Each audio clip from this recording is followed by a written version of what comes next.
السلام علیکم ورحمۃ اللہ وبرکاتہ۔ ان الحمد للہ نحمده ونستعینه ونستغفره ونؤمن به ونتوکل علیہ ونعوذ باللہ من شرور انفسنا ومن سیئات اعمالنا من يهده الله فلا مضل له ومن يضلله فلا هادي له وأشهد أن لا إله إلا الله وحده لا شريك له وأشهد أن محمدا عبده ورسوله أما بعد فإن خير الحديث كتاب الله وخير الهدي هدي محمد صلى الله عليه وسلم وشر الأمور محدثاتها وكل محدثة بدعة وكل بدعة ضلالة وكل ضلالة في النار۔ أعوذ بالله السميع العليم وبوجهه الكريم وسلطانه القديم من الشيطان الرجيم۔ يا أيها الذين آمنوا اتقوا الله حق تقاته ولا تموتن إلا وأنتم مسلمون۔ رب اشرح لي صدري ويسر لي أمري واحلل عقدة من لساني يفقهوا قولي۔ اللهم صل على محمد وعلى آل محمد كما صليت على إبراهيم وعلى آل إبراهيم إنك حميد مجيد۔ اللهم بارك على محمد وعلى آل محمد كما باركت على إبراهيم وعلى آل إبراهيم إنك حميد مجيد۔ اللهم أرنا الحق حقا وارزقنا اتباعه وأرنا الباطل باطلا وارزقنا اجتنابه وأرنا الأشياء كما هي۔ يا معلم إبراهيم علمني ويا مفهم سليمان فهمني۔ ہر قسم کی حمد و ثنا، تعریف کے کلمات، شکریہ کے کلمات، حمد و ثنا اور مدح کے کلمات صرف اور صرف اللہ رب العالمین وحدہ لا شریک کے لیے ہیں، اور ساتھ ہی درود و سلام ہو امام الاولین والآخرین، خاتم النبیین، جناب محمد الرسول اللہ صلی اللہ علیہ وسلم کی ذات اقدس پر، ریت کے ذرات سے زیادہ، سمندر کے قطروں سے زیادہ، اور رب العالمین کی تمام مخلوقات سے زیادہ، صلی اللہ علیہ وعلی آلہ وصحبہ وسلم۔ مختصر حمد و صلات کے بعد سورۃ آل عمران سے اور سورۃ آل عمران کی آیت نمبر 102 کی تلاوت کا شرف حاصل کیا گیا ہے۔ اس میں اللہ رب العالمین کا ارشاد اور فرمان ہے، یا ایھا الذین آمنوا اتقوا اللہ، اے ایمان والو اپنے اندر تقوی کی صلاحیت پیدا کر لو۔ یاد رکھیے کہ یہ تقوی انسان کے ہر عمل کے اندر بنیادی مقصد وہ تقوی کا ہی ہے۔ اللہ نے ہم پر جو عبادتیں فرض کی ہیں، یا جن عبادتوں کو ہم انجام دیتے ہیں، ان تمام عبادتوں کا بنیادی فلسفہ اور بنیادی مقصد صرف اور صرف ایک ہے، اور وہ ہے تقوی۔ جب نماز کی باری آئی تو اللہ رب العالمین ارشاد فرماتا ہے، اقیموا الصلاۃ واتقوہ، نماز قائم کرو اور تقوی اختیار کر لو۔ روزے کا بنیادی فلسفہ بھی یہی بتایا گیا۔ اللہ فرماتا ہے، یا ایھا الذین آمنوا اتقوا اللہ حق تقاتہ ولا تموتن الا وانتم مسلمون۔ یا ایھا الذین آمنوا کتب علیکم الصیام کما کتب علی الذین من قبلکم لعلکم تتقون۔ ہر عمل اور ہر عمل کے بیان کرنے کے بعد تقوی کا ذکر ضرور ہے۔ آپ قربانی کو اٹھا کے دیکھ لیں، قرآن میں اللہ کہتا ہے لن ینال اللہ لحومها ولا دماؤها ولکن ینالہ التقوی منکم۔ اللہ کو تمہارے گوشت کی کوئی ضرورت نہیں ہے، جانوروں کے خون کی کوئی ضرورت نہیں ہے، وَلَكِنْ يَنَالُهُ التَّقْوَى مِنْكُمْ، لیکن اللہ تم سے تقوی کا مطالبہ ضرور کرتا ہے۔ آپ حج کو لے لیں، حج بھی ایک بہترین عمل ہے۔ حج کے بارے میں اللہ فرماتا ہے الحج اشہر معلومات فمن فرض فیہن الحج فلا رفث ولا فسوق ولا جدال فی الحج وما تفعلوا من خیر یعلمہ اللہ۔ آگے فرمایا وتزودوا، تقوی کو اپنا زاد راہ بنا لو۔ فإن خیر الزاد التقوی، اس لیے کہ بہترین زاد راہ وہ تقوی ہے۔ غرض کے جملہ عبادات اور جملہ اعمال کا بنیادی مقصد اللہ نے ایک ہی بتایا ہے اور وہ تقوی ہے۔ تقوی کے بارے میں اللہ نے فرمایا یا ایھا الناس اعبدوا، اے لوگو اللہ کی عبادت کرو، اور عبادت میں خاص اہتمام یہ رکھنا ربکم الذی خلقکم والذین من قبلکم لعلکم تتقون۔ یہ عبادتیں اس لیے کرائی جاتی ہیں تاکہ تمہارے اندر تقوی کی صلاحیت پیدا ہو جائے، کسی طرح پرہیزگاری پیدا ہو جائے، رب کا خوف تمہارے دلوں میں پیدا ہو جائے۔ آج ہم عمل تو کرتے ہیں لیکن تقوی کی صلاحیت ہمارے اندر پیدا نہیں ہو پاتی، کیونکہ ہم نے اس عمل کو ہی اصل سمجھ لیا ہے۔ ہم سمجھتے ہیں نماز پڑھ لی کافی ہے، روزہ رکھ لیا ہے بس یہ عبادت کافی ہے، حج کر لیا، قربانی کر لی، قرآن کی تلاوت کر لی۔ قرآن کی تلاوت کا مقصد بھی اللہ نے کیا بیان کیا؟ فرمایا وَكَذَلِكَ أَنزَلْنَاهُ قُرْآنًا عَرَبِيًّا وَصَرَّفْنَا فِيهِ مِنَ الْوَعِيدِ لَعَلَّهُمْ يَتَّقُونَ۔ وہاں بھی تقوی ہی ہے، تقوی ہی مطلوب ہے۔ ہم تلاوت کر کے قرآن کی تلاوت سن کر قرآن سمجھ کر ہم یہ سمجھتے ہیں بس یہ کافی ہے، یہ اعمال ہمارے لیے ہم کافی سمجھتے ہیں۔ لیکن یاد رکھیے کہ ان اعمال کے ساتھ ساتھ ضروری ہے کہ تقوی کی صلاحیت ہمارے اندر پیدا ہو، ہمارے اندر للہیت پیدا ہو، اللہ کا خوف اور ڈر پیدا ہو، کیونکہ تقوی نام ہی اسی چیز کا ہے۔ آئیے سمجھتے ہیں تقوی کہتے کسے ہیں؟ تقوی ہے کیا؟ جس کا بار بار اللہ نے قرآن میں مطالبہ کیا ہے، جس تقوی کی وجہ سے انسان کو عزتیں ملتی ہیں۔ اللہ نے کیا فرمایا؟ فرمایا یا ایھا الناس انا خلقناکم من ذکر و انثی وجعلناکم شعوبا وقبائل لتعارفوا۔ تمہیں قبائل میں اس لیے تقسیم کیا گیا ہے، اس لیے نہیں کہ تم فخر محسوس کرو، تکبر محسوس کرو، بلکہ لتعارفوا، اس لیے تمہیں قبائل میں ڈیوائیڈ کیا تاکہ تم ایک دوسرے کی پہچان کر سکو۔ عزت کا کوئی معیار اگر ہے اللہ کے نزدیک تو وہ تقوی ہے۔ فرمایا ان اکرمکم عند اللہ اتقاکم، اللہ کے نزدیک عزت کا معیار وہ صرف تقوی ہے۔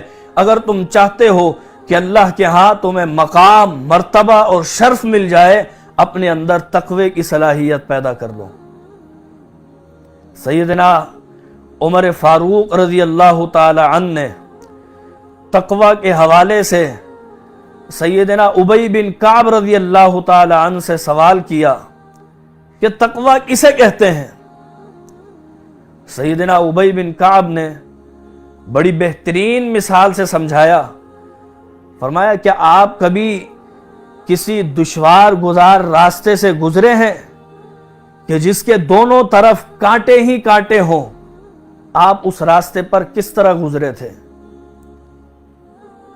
سیدنا عمر فاروق نے فرمایا شمرتو وجتہدتو، میں اس راستے پر اور اس دشوار گزار راستے پر اس طرح چلا تھا کہ اپنے کپڑوں کو سمیٹ کر بچا کر اور اس راستے پر بڑی محنت کرتے ہوئے ڈرتے ڈرتے چلا تھا، کہیں کوئی کانٹا نہ چبھ جائے، کہیں کوئی کانٹا میرے کپڑوں میں نہ پھنس جائے، میں بچتے ہوئے اور ڈرتے ہوئے چلتا رہا۔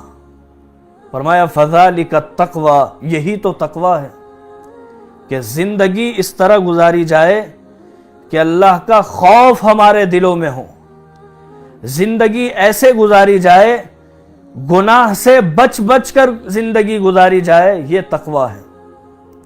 تقوی کی صلاحیت اگر ایک بندے میں موجود نہیں ہے تو اس کا اللہ کے ہاں کوئی مقام اور مرتبہ نہیں ہے۔ میرے سامعین، یہ تقوی ایسا موضوع ہے، اس میں بڑی وسعت ہے۔ یہ گزشتہ انبیاء کا موضوع بھی تھا، ہر نبی نے اپنی امت کو تقوی کی دعوت دی ہے۔ فاتقوا اللہ واطیعون، کذبت ثمود المرسلین اذ قال لهم اخوهم صالح الا تتقون، ہر جگہ تقوی نظر آئے گا۔ ہر نبی نے تقوی کی طرف رغبت دلائی ہے، اور میں نے بتایا تقوی یہی ہے کہ ایک انسان رب سے ڈرتے ہوئے، گناہ سے بچتے ہوئے زندگی گزارے، اسے تقوی کہتے ہیں، اور یہی اصل مقصود اور مطلوب ہے۔ ہم نے تو یہ سمجھ لیا تھا کہ نماز پڑھ لینا کافی ہے، روزہ رکھ لینا کافی ہے۔ نہیں میرے دوستوں، روزہ رکھ لینا کافی نہیں ہے، بلکہ روزہ ہمیں اس مقصد تک، اس منزل تک پہنچانے کا ذریعہ ہے۔ وہ ذریعہ وہ تقوی ہے۔ ہم نے جس ذریعے سے پہنچنا تھا وہ ذرائع یہی اعمال ہیں، ان اعمال کو انجام دے کر ہم نے تقوی کی منزل تک پہنچنا ہے۔ لیکن اس کا مطلب یہ ہرگز نہیں ہے کہ ہم نمازیں پڑھنا چھوڑ دیں، ہم روزے رکھنا چھوڑ دیں، ہم قرآن کی تلاوت کرنا چھوڑ دیں، حج زکوٰۃ و خیرات دینا چھوڑ دیں، بلکہ یہ اس لیے کرائے جاتے ہیں کہ جس طرح ہم موجودہ دنیا میں کسی مقام تک پہنچنا ہو تو سواری کا انتظام کرتے ہیں، اس منزل تک پہنچنے کے لیے سواری ضروری ہوتی ہے، اور وہ سواری منزل کی طرح اہمیت رکھتی ہے۔ بالکل اسی طرح یہ عبادتیں ہمیں تقوی کی منزل تک پہنچاتی ہیں، اور یہ بھی تقوی کی طرح، جس طرح تقوی کو اہمیت حاصل ہے، تقوی مقصود ہے، اسی طرح ان عبادتوں کو بھی اہمیت حاصل ہے، کیونکہ یہ عبادتیں اس منزل تک پہنچانے کا ذریعہ ہیں۔ نبی علیہ السلام اور آپ کے صحابہ، تابعین اور اسلاف کی زندگی کو جب ہم دیکھتے ہیں تو ہمیں ان کی زندگیوں میں تقوی ہی نظر آتا ہے کہ ان کی زندگیاں تقوی سے بھرپور تھیں، چاہے ان کی ظاہری عبادتیں ہوں، چاہے وہ ظاہری زندگی میں جی رہے ہوں، ان کی انفرادی زندگی ہو یا وہ اجتماعی زندگی گزار رہے ہوں، ہر جگہ ہمیں تقوی نظر آتا ہے۔ اللہ کے پیغمبر علیہ الصلاۃ والسلام کے صحابی سیدنا ثوبان، جو آپ علیہ الصلاۃ والسلام کے آزاد کردہ غلام بھی ہیں، انہوں نے اجتماعی اور انفرادی زندگی کے حوالے سے بڑی بہترین روایت بیان کی ہے، کیونکہ اگر اجتماعی زندگی میں ہمارا عمل اور ہو، اجتماعی زندگی کیا ہے؟ ہم گھر کے ماحول میں والدین کے ساتھ، بیوی بچوں کے ساتھ رہتے ہیں، یہ ہماری اجتماعی زندگی ہوتی ہے۔ ہم اپنے دوست احباب کے ساتھ رہتے ہیں، یہ ہماری اجتماعی زندگی ہوتی ہے۔ ہم دکان میں ہوتے ہیں، وہاں ہماری اجتماعی زندگی ہوتی ہے۔ لیکن ہماری ایک انفرادی زندگی بھی ہوتی ہے، جہاں پر ہم اکیلے ہوتے ہیں، کوئی نہیں دیکھ رہا ہوتا، وہاں پر اگر ہم گناہ میں ملوث ہیں تو اس کا مطلب یہ ہے کہ ہمارے اندر تقوی نہیں ہے، اس لیے کہ ہماری دونوں اجتماعی اور انفرادی زندگیوں میں فرق ہے۔ اجتماعی زندگی میں جس طرح ہم گناہ سے رکتے ہیں، نیکیاں کرتے ہیں، اللہ کا خوف دکھاتے ہیں، اسی طرح اگر انفرادی زندگی میں بھی ہم گناہ سے بچنے کا اہتمام کرتے ہیں تو یہ سمجھ جائیے یہ تقوی کی علامت ہے۔ وگرنہ تو نبی علیہ السلام کی وہ فرمان، آپ علیہ السلام کے صحابی سیدنا ثوبان نے کیا فرمایا تھا؟ فرمایا اللہ کے پیغمبر نے لَأَعْلَمَنَّ أَقْوَامًا مِّنْ أُمَّتِي، میں اپنی امت کے ایسے افراد کو بھی جانتا ہوں، يَأْتُونَ يَوْمَ الْقِيَامَةِ بِأَعْمَالِ أَمْثَالِ جِبَالِ تِہَامَةَ بَيْضَاءَ،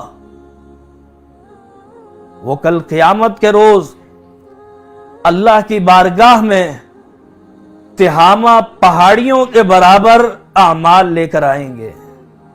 تہامہ مکے کا ایک نام ہے اور مکے میں بلند و بالا پہاڑیاں موجود ہیں۔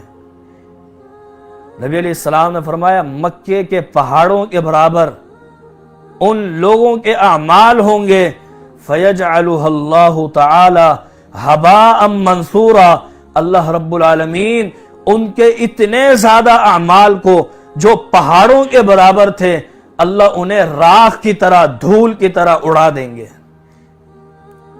صحابی رسول نے نبی علیہ السلام سے عرض کی صفہم لنا وجلہم لنا، اے اللہ کے پیغمبر یہ بتائیے ان کی صفات کیا ہے، وہ کون سے ایسے اعمال کر لیتے ہیں کہ جن کی وجہ سے اللہ ان کے پہاڑوں کے برابر کیے ہوئے اعمال کو اڑا کر راکھ کر دیں گے، ختم کر دیں گے۔ آخر ان کی صفات کیا ہے، ان کی وضاحت کیجئے۔ نبی علیہ السلام نے فرمایا اما انہم من جلدتکم، وہ تمہاری ہی طرح ایک انسان ہوں گے، وَإِخْوَانِكُمْ، اور تمہارے بھائی ہوں گے، دینی بھائی ہوں گے، ان کا تعلق اسلام سے ہوگا، نیکیوں میں شوق رکھتے ہوں گے، تبھی تو نیکیاں اتنی ہوں گی کہ پہاڑوں کے برابر۔ فرمایا لیکن ان کا گناہ یہ ہوگا، ان کے عمل میں فرق یہ ہوگا کہ ان کی اجتماعی زندگی کا عمل کچھ اور ہوگا اور انفرادی زندگی کا عمل کچھ اور ہوگا۔ ان کے دل تقوی کی صلاحیت سے محروم ہوں گے، اسی وجہ سے ان کے اعمال میں فرق ہوگا۔ فرمایا جب انہیں خلوت کے اندر گناہ کا موقع ملتا ہوگا تو وہ انتہکوہا، وہ اس گناہ میں ملوث نظر آتے ہوں گے۔ اجتماعی زندگی میں اللہ والے بنے ہوں گے، بڑے نیک اور صوفی بنے ہوں گے، لیکن انفرادی زندگی میں، خلوت والی زندگی میں جب انہیں گناہ کا موقع ملتا ہوگا وہ فوراً گناہ میں ملوث نظر آئیں گے۔ فرمایا ان کے اندر تقوی نہیں ہوگا، اللہ ان کے اعمال کو ضائع فرما دیں گے۔ میرے دوستو، ہم اگر صحابہ کی زندگیوں پر غور کریں، نبی علیہ السلام کی زندگی پر غور کریں، تابعین، تبع تابعین کی زندگیوں پر غور کریں، ائمہ مجتہدین کی زندگیوں پر غور کریں، تو ہمیں وہاں پر صرف ایک چیز نظر آئے گی اور وہ تقوی ہوگا۔ ہر عمل میں، ہر موقع پر، اجتماعی زندگی میں بھی اور انفرادی زندگی میں بھی، ان کے اعمال میں، ان کے کردار میں، ان کی زندگیوں میں تقوی نظر آئے گا۔ آپ نے سنا ہوگا سیدنا ابو بکر صدیق رضی اللہ تعالی عنہ کا وہ واقعہ کہ ان کا ایک غلام وہ ابو بکر صدیق کے پاس کچھ مٹھائی، کچھ تحفہ وغیرہ لے کر آیا اور ابو بکر صدیق کے سامنے پیش کیا۔ ابو بکر صدیق نے وہ چیز تناول فرما لی اور کھا لی۔ ابو بکر صدیق کو خیال آیا یہ کس چیز کے لیے، یہ اہتمام کیوں کیا اس نے، کبھی ایسا نہیں ہوا لیکن آج خاص طور سے اہتمام کیا ہے اور میرے لیے کچھ لے کر آیا ہے۔ ابو بکر صدیق نے فرمایا یہ کھانا، یہ کھانے کی چیز تم کہاں سے لائے ہو؟ وہ کہنے لگا کہ زمانہ جاہلیت میں نے کسی شخص کے لیے کہانت کی تھی اور کوئی بات ایسی کہی تھی مستقبل کے حوالے سے جو پوری ہو گئی تھی، اس نے مجھے تحفتاً یہ چیز دی جو میں نے آپ کو پیش کر دی۔ حضرات، ابو بکر صدیق کا تقوی دیکھیں، انہوں نے اس مشتبہ چیز کو فوراً اپنے گلے میں انگلی ڈال کر قے فرما دی اور سارا کچھ نکال دیا، کیونکہ انہیں معلوم تھا کہ جس جسم کی پرورش حرام مال سے ہو وہ جسم جہنم میں جلے گا۔ یہ تقوی کی علامت تھی، انہوں نے وہ سب کچھ باہر نکال دیا اللہ کے خوف اور گناہ سے بچنے کے لیے۔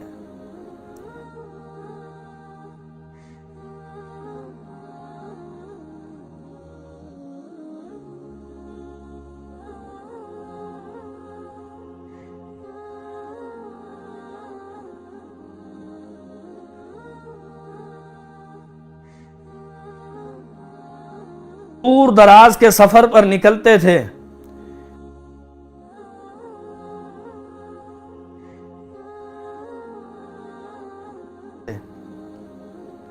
عمر فاروق رضی اللہ تعالی عنہ نے ایک شخص کو دیکھا کہ جو بکریاں چرا رہا تھا ایک وادی میں۔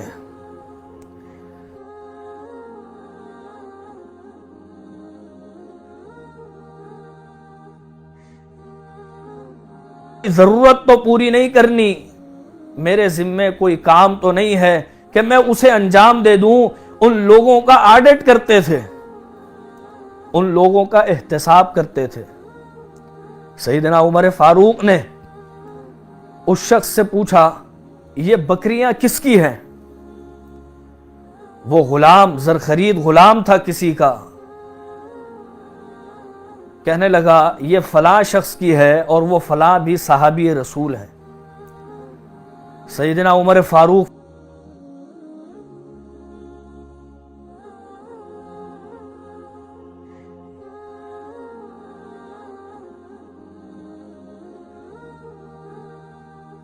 آپ کا بیٹا ہوں۔ وہ غلام، وہ زرخرید غلام کہنے لگا ٹھیک ہے، میں سمجھ گیا، آپ امیر المومنین ہیں اور آپ کا ذکر میں نے اپنے مالک سے بھی سنا ہے، اور وہ بکریاں جس کی اصل ہیں وہ اکثر آپ کا ذکر کرتا رہتا ہے۔ آپ امیر المومنین عمر بن خطاب ہیں، میں آپ کو پہچان گیا ہوں۔ سیدنا عمر فاروق رضی اللہ تعالی عنہ فرمانے لگے اچھا ٹھیک ہے، تم پہچان گئے ہو، ہمیں ذرا جلدی ہے، ہم مسافر ہیں، رستے میں ہمیں ضرورت ہے، ایک بکری ہمیں دے دو، ہم اس کا دودھ دوہ کر رستے میں گزر بسر کرتے ہوئے اپنا سفر طے کر لیں گے۔ قربان جائیے، وہ غلام ایسا متقی تھا، اسے بظاہر اس کا مالک نہیں دیکھ رہا تھا۔ عمر فاروق سے کیا کہتا ہے، یہ بکریاں مجھے کسی نے دی ہیں اور مجھ پر اعتماد کیا ہے، مجھ پر وہ بھروسہ کرتا ہے، میں اس کا اعتماد توڑنا نہیں چاہتا۔ عمر فاروق کہنے لگے ایک بکری دینے میں کیا ہوگا، اتنا بڑا ریوڑ ہے تو ایک بکری دے دے گا، اسے معلوم بھی نہیں ہوگا، اگر وہ پوچھ بھی لے تو کہہ دینا اختطفها الذئب، اس بکری کو بھیڑیا کھا گیا تھا۔ وہ غلام یہ بات سن کر کہنے لگا ٹھیک ہے، میں یہ بات کہہ دوں گا، آپ کو ایک بکری دے دیتا ہوں، اور اگر میرا مالک پوچھے گا کہ وہ بکری ایک کم ہے تو میں کہہ دوں گا کہ وہ بھیڑیا کھا گیا تھا، لیکن آپ مجھے ایک سوال کا جواب دے دیں، فَمَن يُجِيرَنِي مِنَ اللَّهِ، میں اپنے مالک سے تو بچ جاؤں گا لیکن مجھے اللہ سے کون بچائے گا؟ عمر فاروق رضی اللہ تعالی عنہ نے جب یہ جملہ سنا کہنے لگے تمہارا مالک کہاں ہے، ان بکریوں کا اصل مالک کہاں ہے، مجھے وہاں لے چلو۔ اس نے بتایا فلاں جگہ پر وہ رہتا ہے، اس کی رہائش ہے۔ عمر فاروق ان کے پاس پہنچے، جو بکریوں کے اصل مالک تھے، کہنے لگے فلاں وادی میں آپ نے ایک چرواہا بھیجا ہے، آپ کا ایک غلام ہے، وہ بکریاں چرا رہا ہے، آپ کے مویشیوں کو وہ چرا رہا ہے، آپ ایسا کریں وہ غلام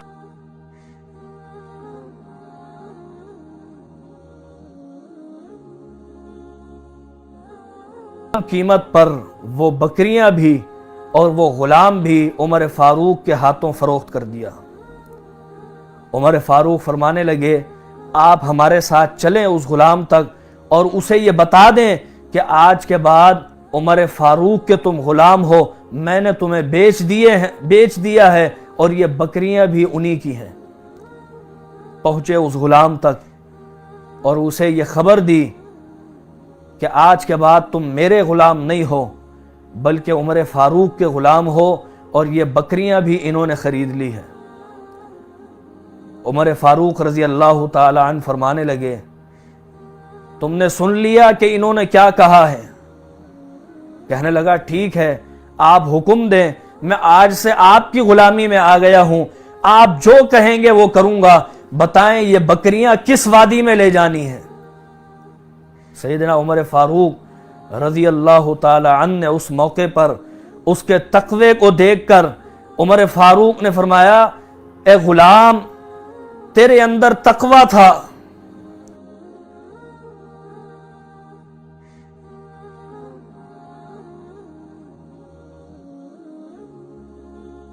اسی کا غلام بن جا میں نے تجھے آزاد کیا ہے اور تحفے میں یہ ساری بکریاں تجھے دیتا ہوں۔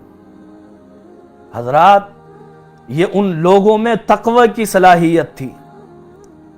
لوگ کہیں گے کہ وہ تو صحابہ تھے، صحابہ کا دور تھا۔ آئیے میں آپ کو تابعین کی مثال دیتا ہوں۔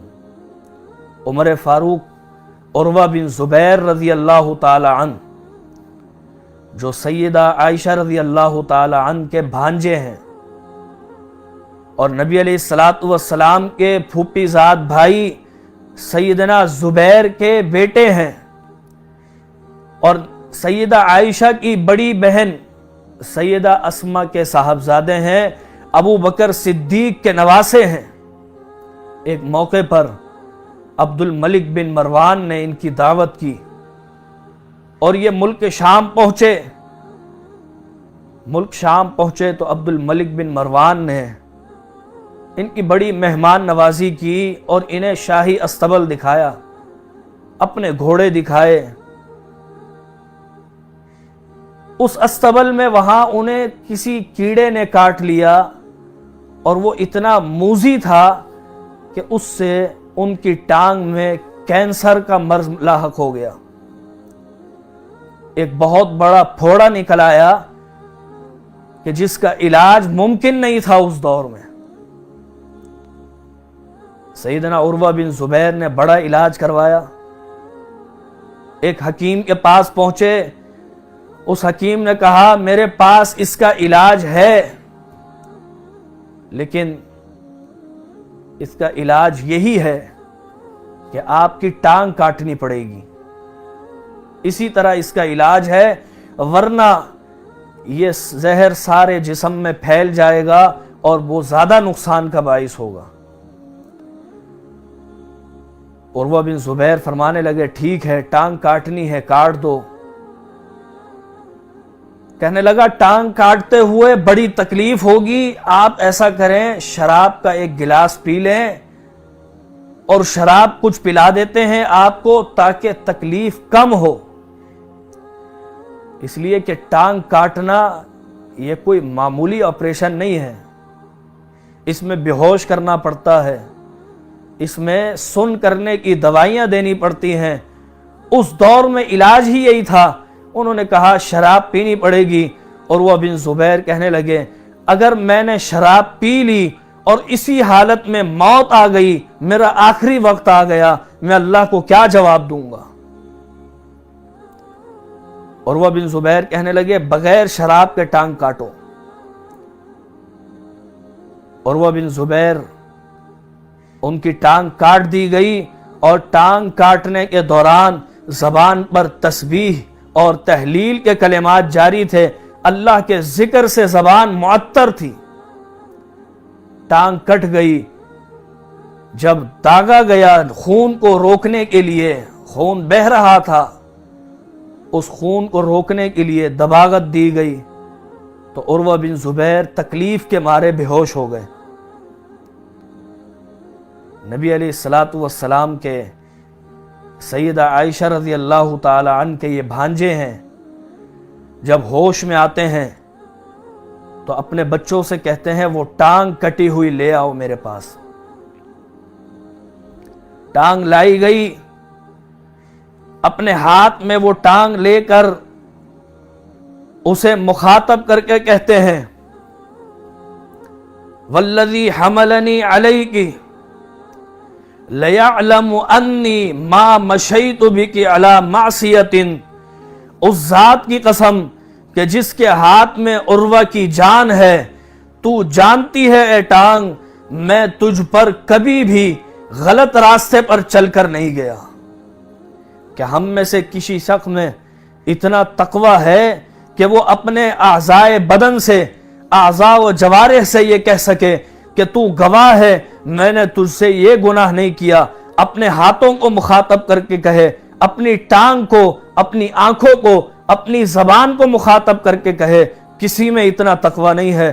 عروہ بن زبیر نے اپنی ٹانگ کو مخاطب کر کے کہا کہ جس ذات نے تجھ پر مجھے چلنے کی توفیق دی تھی تو یہ جانتی ہے کہ میں زندگی بھر تجھ پر چل کے کسی غلط جگہ پر نہیں گیا ہوں۔ یہ تھا ان میں تقوی، ان کی ظاہری باطنی زندگی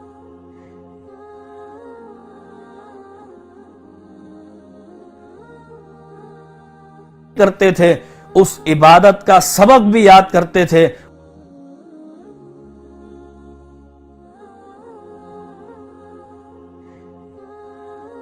فرمایا یا ایھا الذین آمنوا اتقوا اللہ، اے ایمان والو اللہ کا تقوی اختیار کرو، وَلْتَنْظُرْ نَفْسٌ مَا قَدَّمَتْ لِغَدٍ وَاتَّقُوا اللَّهِ، عمل بیان کیا اور عمل سے پہلے بھی اتقوا اللہ فرمایا اور عمل کے بعد بھی اتقوا اللہ کا فرمایا۔ اتقوا اللہ کے قوسین میں عمل کو رکھ دیا، یہ بتانے کے لیے کہ عمل سے پہلے اللہ سے ڈرنا ہے اور عمل کے بعد بھی تقوی اختیار کرنا ہے کہ یہ عمل میرا قبول ہو جائے کسی طرح۔ یہ تقوی جس دن ہمارے دل و دماغ میں پیوست ہو گیا، جس دن ہمارے عمل میں یہ تقوی کی جھلک نظر آ گئی، اس دن ہمارا بیڑا پار ہے، کامیابی کے راستے ہمارے لیے کھل جائیں گے۔ اللہ فرماتا ہے وَأَنَّ هَذَا صِرَاطِي مُسْتَقِيمًا فَاتَّبِعُوهُ، جب تم سیدھے راستے پر چل پڑو گے تمہارے اندر تقوی پیدا ہو جائے گا، تم علم حاصل کرو گے، تمہارے اندر تقوی ہوگا۔ وَاتَّقُوا اللَّهَ وَيُعَلِّمُكُمُ اللَّهُ، ہر عمل کے بعد تمہیں تقوی کی صلاحیت سے بھرپور ہونا پڑے گا۔ تقوی بڑا اہم ہے۔ علامہ ابن عساکر جو بڑے مشہور مصنف ہیں اور انہوں نے بڑا دینی کام کیا ہے،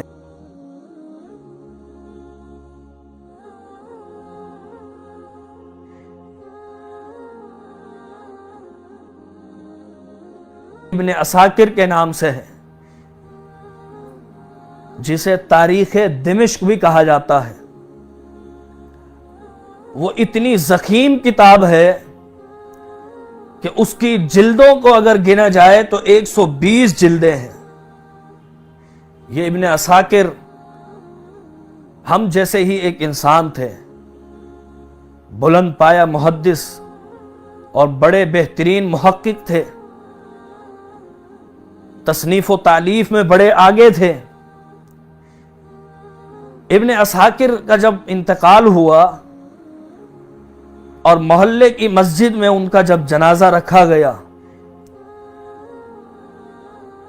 تو وہ امام جس نے جنازہ پڑھانا تھا وہ جنازے سے پہلے لوگوں سے مخاطب ہوا اور کہنے لگا اے لوگو، تم جانتے ہو اس شخص کو کہ جس کا آج انتقال ہوا ہے اور آج ہم نے جنازہ پڑھنا ہے، آج میں گواہی دیتا ہوں یہ ایسا شخص تھا، میں 40 سال سے اسی مسجد میں امام ہوں، میں نے 40 سال میں ایک ایسی نماز بھی نہیں دیکھی کہ جس میں علامہ ابن عساکر نے دوسری صف میں نماز پڑھی ہو۔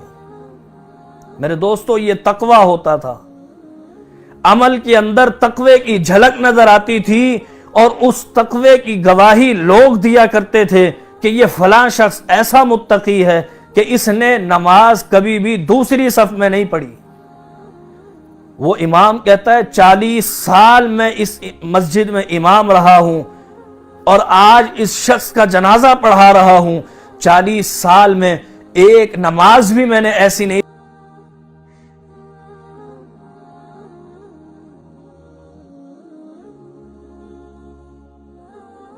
کہ ہمارے عمل میں یہ تقوی موجود ہے، تقوی کی یہ صلاحیت ہمارے دلوں میں موجود ہے، یا ہم صرف تقوی ٹوپی میں تلاش کرنے میں لگے ہوئے ہیں؟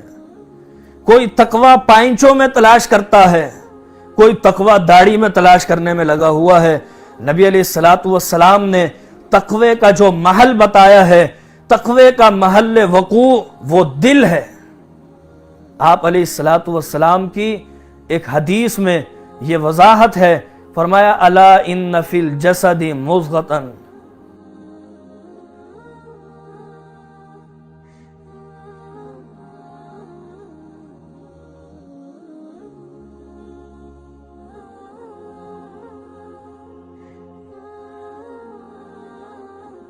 فسد الجسد کلہ، اگر وہ خراب ہو جائے، خیرات ادا کر رہے ہیں، جو نماز تراویح کا اہتمام کر رہے ہیں، تلاوت کا اہتمام کر رہے ہیں، قرآن سیکھنے سمجھ، ہمارے ان تمام کاموں میں تقوی پیدا فرما دے، تاکہ ہمارے یہ